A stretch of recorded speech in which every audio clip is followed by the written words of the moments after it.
Hay objetos que no solo se juegan, se viven. A inicios del siglo XXI, mientras el mundo entero se obsesionaba con el 3D, Nintendo lanzó una pequeña máquina que decidió ir a contracorriente. Una consola que no buscaba impresionar con polígonos, sino con imaginación. El nuevo milenio trajo consigo una industria del videojuego más tecnificada y orientada a la multimedia. Sony había consolidado su hegemonía con PlayStation, y Microsoft irrumpía con Xbox. Mientras tanto, Nintendo defendía una filosofía centrada en la jugabilidad, la accesibilidad y la continuidad de sus franquicias. A comienzos del siglo XXI, la Gran N atravesaba un periodo de redefinición estratégica. Tras haber dominado la industria durante décadas, la compañía enfrentaba una competencia más agresiva en consolas de sobremesa, pero mantenía un liderazgo indiscutible en el terreno portátil. En esta ocasión, en Collectology exploramos la historia del Game Boy Advance, la portátil que definió el fin de una era y el inicio de muchas más.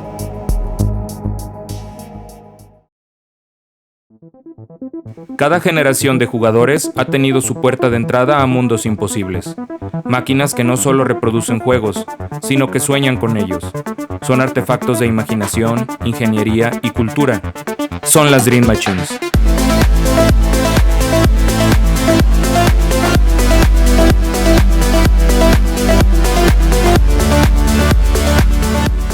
Forjadas en laboratorios y talleres, pero destinadas a conquistar salas, dormitorios y corazones. Cada consola es un puente entre la técnica y la emoción, entre el metal y la memoria. Detrás de cada diseño, late la ambición de transformar la manera en que jugamos y la manera en que recordamos.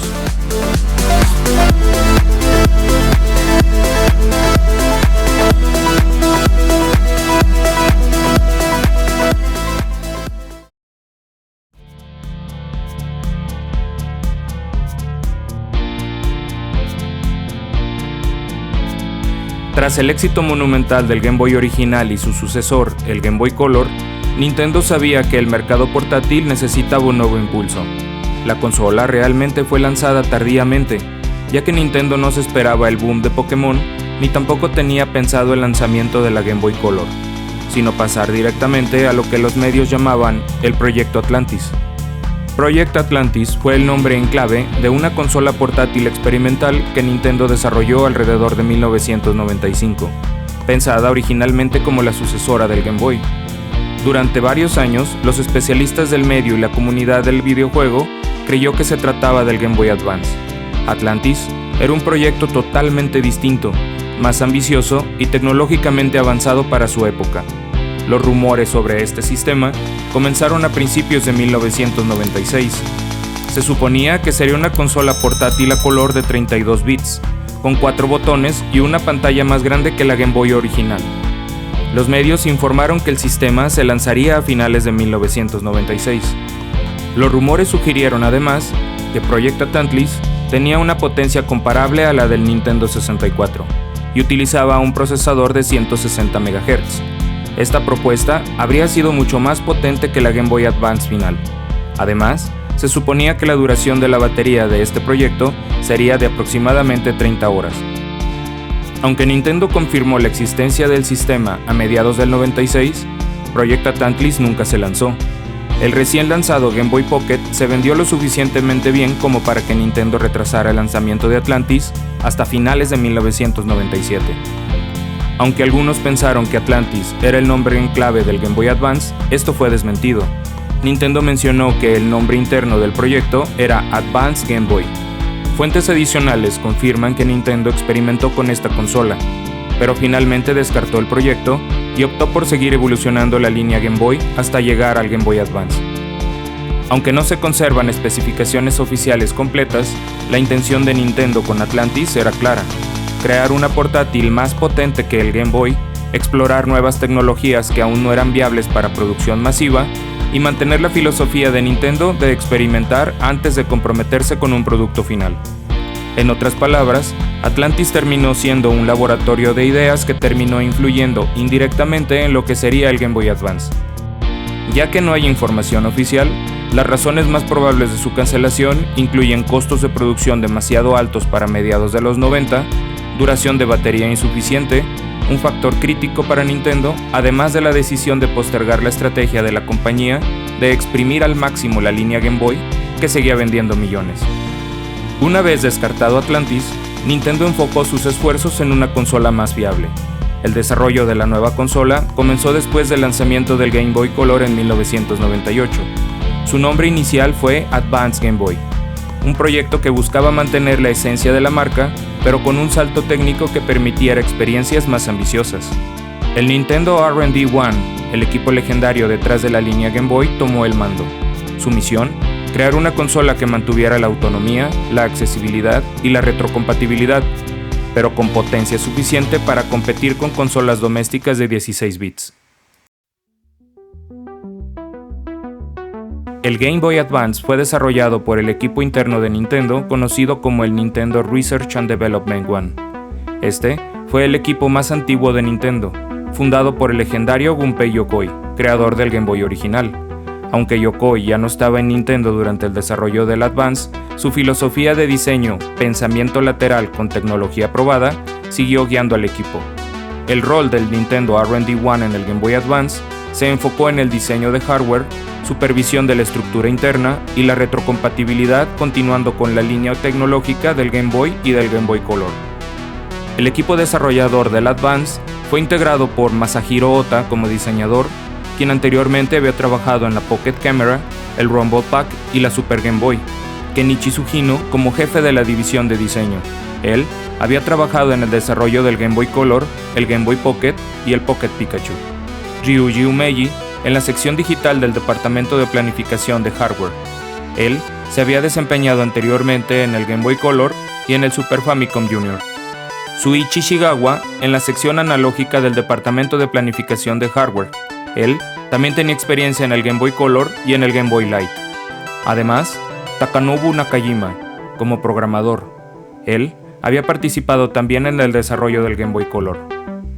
Según este equipo, el proceso de desarrollo de la consola necesitó 2 años. Su primer paso fue elegir un procesador. Para ello, tuvieron que determinar el tamaño y la resolución de la pantalla. La resolución de la Game Boy Advance es de 240 por 160 píxeles. La Game Boy Color solo tenía 160 por 144, así que la Game Boy Advance era mucho mayor. Y como el tamaño de la pantalla depende de la resolución, determinaron su tamaño inmediatamente.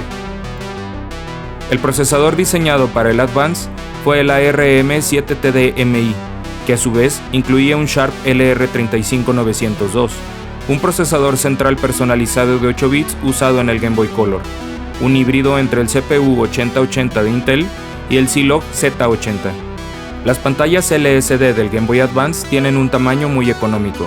Se cortaban de una placa LCD especial, por lo que debían elegir un tamaño que ocupe toda la placa sin dejar espacio libre. De lo contrario, el precio aumentaría. R&D One creó varias plantillas y eligieron la que mejor se adaptaba a los juegos pensados. Después de estas decisiones, el equipo de desarrollo creó muestras de placas, mismas que revisaron con los desarrolladores de software. Luego, según su opinión, modificaron las especificaciones del procesador. Definir la versión final tardó más de 1 año, de acuerdo con Ryuji Umeji. Añadir funciones no es un proceso rápido. Se necesitan varios meses para cambiar las especificaciones y fabricar un nuevo procesador. 3 personas, Shigawa, Umeji y Nakajima, trabajaron en el procesador. Tuvieron que estudiar constantemente lo que hacía cada uno y dibujar muchos diagramas diferentes. La decisión de tamaño de la consola y su ergonomía fue condicionada por la pantalla. Al principio consideraron un diseño vertical, pero con una pantalla como la definida para el Game Boy Advance, haría que el tamaño total del dispositivo fuera demasiado grande. La Nintendo Game Boy tuvo un diseño vertical durante 12 años, pero para las consolas portátiles es más importante que sean compactas. Los botones L y R se incluyeron por los desarrolladores de software. Estos estaban a favor de aumentar el número de botones. Estos botones fueron aprobados considerando que habría nuevos tipos de juegos. Lo que pocos saben es que la Game Boy Advance no fue diseñada por Nintendo. La carcasa y el diseño industrial del Game Boy Advance fueron realizados por el diseñador francés Guignol Nicolas, fundador del estudio de diseño Curiosity Inc., con sede en Tokio.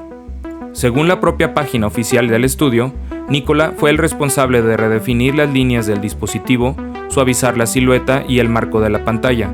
Además, convertir la consola en un objeto más contemporáneo y accesible. De acuerdo con Kenichi Sugino en la presentación del Space World, se mostraron 4 colores, una base plateada con naranja, una base plateada con azul, uno transparente y un morado transparente. Sin embargo, la consola se lanzó inicialmente en ártico, negro, naranja solo en Japón, fuchsia, glaciar e índigo. Simultáneamente, Nintendo anunció la colaboración con Konami para crear Mobile 21, un estudio de desarrollo que se centraría en la creación de tecnología para el Game Boy Advance, misma que serviría para interactuar con el GameCube, consola de sobremesa que por aquel entonces estaba en desarrollo bajo el nombre de Dolphin. El propósito de Mobile 21 era explorar funciones de conectividad móvil, algo extremadamente adelantado para su época. El estudio se creó para aprovechar el Mobile Adapter GB, un accesorio que permitía conectar un Game Boy Color y luego un Game Boy Advance a un teléfono móvil como parte de un servicio conocido como Mobile System GB, operado por KDDI Corporation para enviar y recibir datos, compartir puntuaciones e intercambiar información online. El servicio de Mobile Adapter GB comenzó el 27 de enero del 2000 y terminó el 14 de diciembre del 2002 en Japón. Este proyecto sentó bases conceptuales para lo que después serían servicios como Nintendo Wi-Fi Connection y la conectividad online entre DS y 3DS. En esencia, un proyecto pionero que no tuvo éxito comercial, pero sí dejó huella en la evolución del juego portátil. Este estudio fue encargado de desarrollar juegos que integraran estas funciones de conectividad, algo que hoy vemos como un precursor del juego online portátil. El Game Boy Advance se lanzó en Japón el 21 de marzo de 2001 y en América el 11 de junio de 2001, formando parte de la sexta generación de consolas. Su diseño original, horizontal, ofrecía una ergonomía superior al Game Boy tradicional, pero lo más importante estaba dentro. Un CPU ARM7 DMI a 16.8 MHz, una pantalla TFT de 240 x 160 píxeles y la recompatibilidad total con Game Boy Color y Game Boy original. Al igual que su predecesora, el Game Boy Advance se basa en lo que ahora llamaríamos System on Chip, e incluye en su interior todos los componentes de la consola en un solo chip. Lo interesante es que también incluye los de su predecesora, por lo que la consola es totalmente retrocompatible vía hardware con la Game Boy Color, que a su vez es una versión mejorada de la Game Boy original, lo que significa que todo el hardware de la Game Boy y Game Boy Color, incluyendo su memoria RAM, está dentro del System on Chip principal. El otro chip de la placa es la RAM externa del sistema. Dicha RAM externa es de 256 KB con un bus de 16 bits, que impulsa la CPU funcionando a unos 16.8 MHz. La velocidad es el doble que la velocidad de reloj del Sharp LR35902 en Game Boy Color y 4 veces más respecto a la Game Boy original, porque se mantienen las velocidades de reloj dentro del System on Chip para que el timing del núcleo funcione de manera adecuada y sin problemas. La CPU del Game Boy Advance mantiene en su interior la derivada del 8080 que hizo Sharp para la Game Boy original, incluyendo la revisión para Color, manteniendo las dos velocidades de funcionamiento necesarias para procesar títulos de Game Boy y de Color. Cuando se ejecutan juegos anteriores, el usuario puede pulsar el botón L o R para conmutar la pantalla y mostrar 160 x 144 píxeles con un borde negro, o bien escalar a 240 x 144. Los primeros juegos exhiben paletas de color muy oscuras, porque la pantalla en el kit de desarrollo era mucho más luminosa que la de las unidades comercializadas. Los títulos más recientes usan una corrección gamma en sus paletas. Si el Game Boy original era un Nintendo Entertainment System o Famicom portátil, entonces el Game Boy Advance tenía que ser como un Super Nintendo o un Super Famicom portátil. Al igual que ocurrió con Game Boy, decidieron no utilizar la misma CPU y optaron por el ARM7 TDMI, que tiene la suficiente potencia para reemplazar no solo la CPU del Super Nintendo, sino también los chips de apoyo como el Super FX, el SA1 o el SDSP, reduciendo así el costo de fabricación. Y no solo eso, sino que es extremadamente rápida y puede manipular sin problema alguno todos los elementos en pantalla. Si hacemos una comparativa solo del CPU, la potencia del Advance es unas 16 veces más potente que la del Super Nintendo, y para colmo, tiene cosas como un bus de 16 bits en vez de uno de 8 y direccionamiento de 32, por lo que el tamaño máximo de los juegos no solo se queda en 16 megabytes, aunque Nintendo nunca hizo cartuchos de más de 32.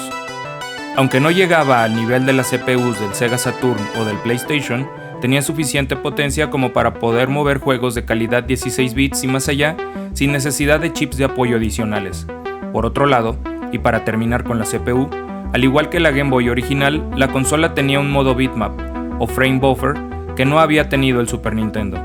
Dicho modo no utilizaba la PPU, sino que la propia CPU es utilizada para crear el buffer de imagen. Esto es ideal para juegos que no se basan en un generador de sprites que en Super Nintendo necesitaban de chips adicionales como el FX. El ARM7DMI tiene la suficiente potencia como para dibujar gráficos en pantalla y llevar la lógica del juego al mismo tiempo. Esto debería ser suficiente para tener la consola completa. Con un mecanismo de lectura de buffer de imagen sería suficiente. Sin embargo, la consola en modo bitmap tiene más memoria disponible y podría alcanzar mejores gráficos de los que alcanza. Esto no se percibe, ya que el Game Boy Advance está limitado por la resolución de la pantalla LCD y por su memoria. El kit de desarrollo era sorprendentemente simple. Una placa desnuda con componentes básicos. Aún así, los desarrolladores lograron resultados extraordinarios. Inicialmente se distribuyeron 500, después se repartieron 1000 más. Durante el desarrollo del modelo SP, Nintendo incluso consideró una pantalla 3D sin gafas, pero la descartó por limitaciones de resolución. Aunque su sucesora, la Nintendo DS, llegó en 2004, la Game Boy Advance siguió activa durante años. Nintendo la descontinuó oficialmente en 2010, dándole casi una década de vida comercial. Fue, en muchos sentidos, la última gran consola portátil centrada en 2D antes que el mercado cambiara para siempre. Aunque poderosa, la Game Boy Advance enfrentó varios retos. Primero, una pantalla sin luz. El modelo original carecía de retroiluminación, lo que dificultaba jugar en interiores. Este problema llevó al lanzamiento del Game Boy Advance SP en 2003, con iluminación frontal y luego retroiluminación total. En segundo lugar, optimización extrema. Los desarrolladores debían equilibrar gráficos avanzados con el consumo energético. La consola funcionaba solo con 2 pilas AA y debía mantener la autonomía como sello de la marca. En tercer lugar, una transición al 3D. Mientras el mercado se movía hacia gráficos tridimensionales, el Game Boy Advance seguía siendo esencialmente una máquina 2D. Aún así, algunos estudios lograron proezas técnicas, como Asterix y Obelix XXL, Beat-Rally 3 o Doom. El Game Boy Advance fue pensado para la producción en masa. Si la lista de componentes era en su mayoría a la carta, la producción se vería limitada. El objetivo de Nintendo era crear un producto que incluso los niños pudieran comprar, así que se enfocaron y limitaron a usar piezas fáciles de conseguir. Usar solo piezas fáciles de conseguir es lo más difícil para un diseño eficiente. De acuerdo con Ryuji Umeji, fue difícil intentar hacer algo nuevo con estas limitaciones. Por ejemplo, sabían que, si aumentaban el número de pines de la CPU, podrían aumentar las capacidades de la consola. Sin embargo, el número de pines especificados en su momento era lo máximo posible. La opinión de los desarrolladores de juegos era vital e importante a la hora de la creación de hardware, ya que solo los desarrolladores saben qué falla al crear software, así que intentaron conocer la mayor cantidad de opiniones posible. A pesar de contar con 32 bits, era difícil crear 3D en consolas portátiles en ese momento. Sin embargo, intentaron que las imágenes 2D parecieran 3D.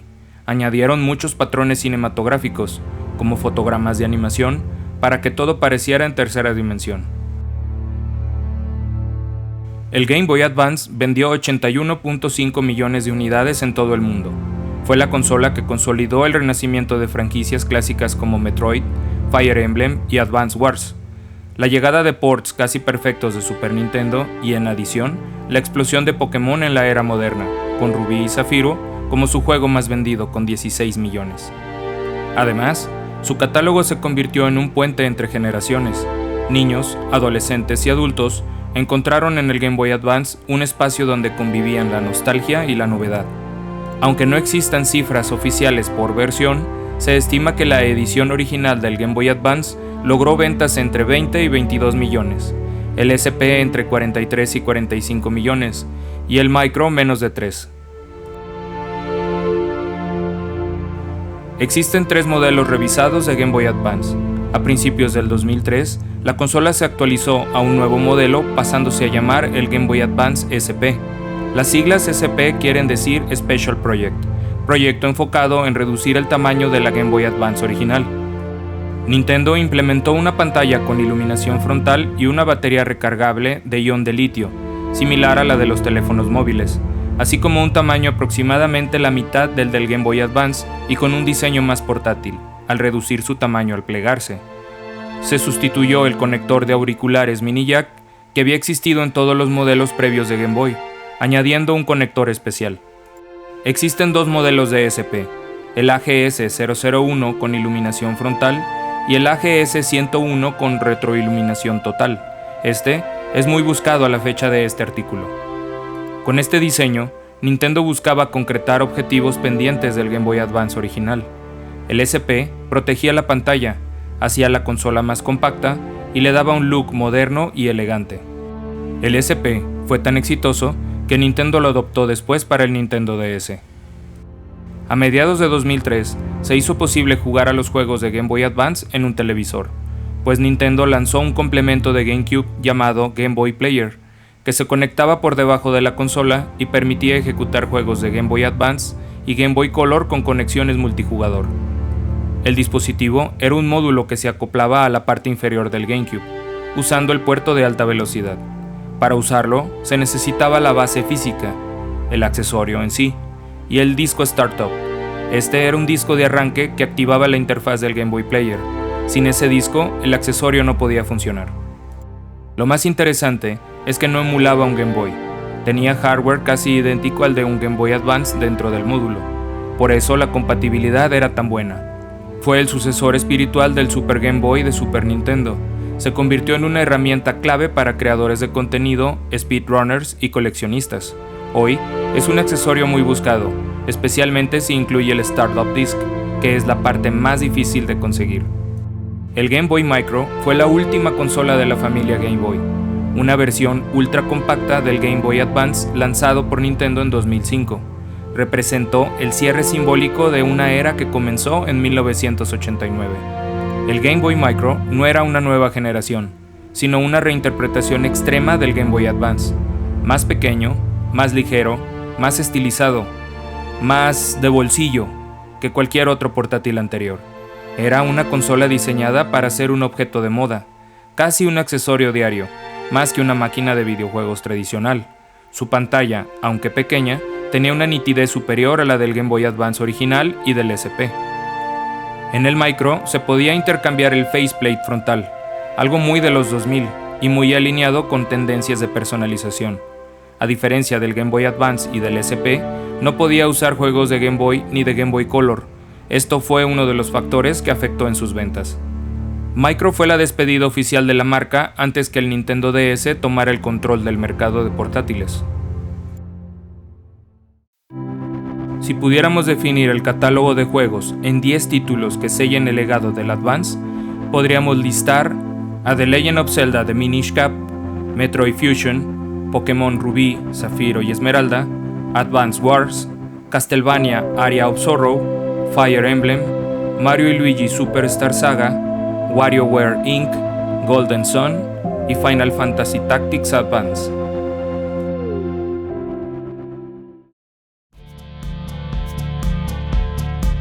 El Game Boy Advance contó con varios periféricos, tornándose como una de las consolas más versátiles. Entre los que podemos señalar están el cable Game Link, que permitía conectar varias consolas Game Boy Advance para jugar en multijugador o intercambiar datos. El adaptador inalámbrico Wireless Adapter, que reemplazaba los cables y ofrecía conexión sin cables en juegos compatibles. Además, el cable Game Boy Advance to GameCube conectaba el Game Boy Advance con el Nintendo GameCube, desbloqueando funciones extra en títulos como The Legend of Zelda The Wind Waker o Final Fantasy Crystal Chronicles. Vale la pena resaltar el e-reader, un periférico que permitía escanear tarjetas impresas con códigos de puntos y desbloquear contenido adicional como minijuegos o incluso juegos completos. Fue lanzado en 2001 en Japón y en 2002 en Norteamérica. Tuvo un éxito limitado fuera de Japón y fue descontinuado en 2004. Su uso se centraba en desbloqueo de contenido, como niveles extra en Super Mario Advance 4, Super Mario Bros. 3.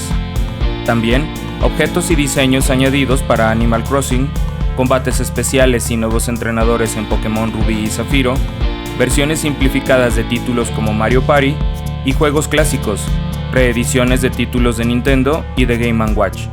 El lanzamiento del e-Reader en Japón contó con dos versiones, el e-Reader y el e-Reader Plus. Fue el único mercado donde tuvo éxito.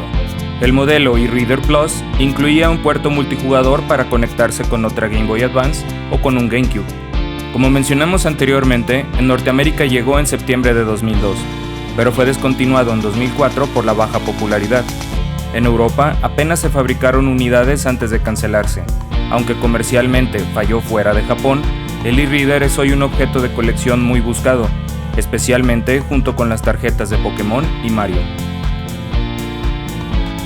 Debido a que el Game Boy Advance no es un equipo dependiente de la toma eléctrica ni de las normas de televisores, ya que posee un display LCD propio, la compatibilidad regional es total. Esto es, no existen diferentes normas de colores o transmisión, como existen por ejemplo en las consolas de sobremesa, con lo cual se asegura que un juego comprado en cualquier parte del mundo funciona en una consola comprada en cualquier otra parte del mundo. Su único inconveniente, entre comillas, son las condiciones idiomáticas que posean, tanto en los textos in-game como en el packaging. Esta consola cuenta con un reinicio en caliente, además de la posibilidad de reiniciarse de manera analógica, cortando y estableciendo físicamente el paso de la electricidad mediante el interruptor de encendido de la consola. La consola también tiene la posibilidad de hacer un reinicio rápido, o sea, un reinicio de forma digital, sin la necesidad de romper el circuito físico. Esto es especialmente útil cuando un juego se queda congelado, aunque a veces no es posible, o cuando se está jugando con un cartucho que incluye la posibilidad de jugar a varios títulos, por ejemplo, la edición de Final Fantasy 1 y 2, Dawn of Souls. En cualquier caso, esto se puede realizar apretando en cualquier momento y de manera simultánea los botones Start, Select, A y B. El Game Boy Advance posee un extenso catálogo de títulos que salieron entre 2001 y 2007. Hubo juegos de todos los géneros para esta consola, además de muchos títulos cancelados para el sistema, siendo los más destacables Resident Evil 2 y Grand Theft Auto 3. Al ser compatible con todos los juegos de Game Boy y de Game Boy Color, haciendo sumas, podemos considerar un total de 1730 títulos diferentes que podemos disfrutar en el Advance de forma nativa. Algunos cartuchos tienen diferentes colores al gris Oxford estándar, generalmente en la serie Pokémon. Otros tienen características especiales incorporadas, como funciones incluidas de vibración en Drill Doozer, sensores de inclinación como en WarioWare Twist o Yoshi's Universal Gravitation, e incluso sensores solares, como es el caso de Boktai. Además, en Estados Unidos se lanzaron los Game Boy Advance Video, una serie especial de cartuchos blancos que reproducían video en la consola. En Japón, el último juego que se lanzó para el sistema fue Final Fantasy VI Advance, el 30 de noviembre de 2006, que también fue el último juego publicado por Nintendo para el sistema. En Norteamérica y Europa, el último título para el sistema fue Samurai Deeper Kill, lanzado el 12 de febrero de 2008. Reading Tengoku, exclusivo para Japón, el primer juego de la serie Reading Heaven, fue el último juego desarrollado por Nintendo, lanzado el 3 de agosto de 2006. Si bien estos títulos fueron los últimos en lanzarse durante el tiempo activo del Game Boy Advance, se lanzó en 2025 Shanty Advance Risky Revolution, que estuvo originalmente desarrollado hasta 2004, cuando el trabajo de este se detuvo por falta de un editor. El desarrollo se reanudó en 2023, utilizando el mismo código y hardware. Aunque se percibe más ligero, el Game Boy Advance usa los mismos materiales que el Game Boy Color, con un peso que está mejor equilibrado. Entre las diferentes versiones con las que el Game Boy Advance fue lanzado, podemos contar con un estimado de 62 variantes y colores, 9 faceplates para el Game Boy Micro y 8 colores diferentes de Game Boy Player. Si te gusta nuestro contenido, por favor dale like, suscríbete y participa en la caja de comentarios. Eso nos ayuda mucho para seguir adelante. Por favor, síguenos en nuestras redes sociales, ahí mantenemos la comunicación con todos ustedes. Además, en la descripción del video se pueden encontrar todas las referencias, bibliografías y generales por si gustan adentrarse en este tema.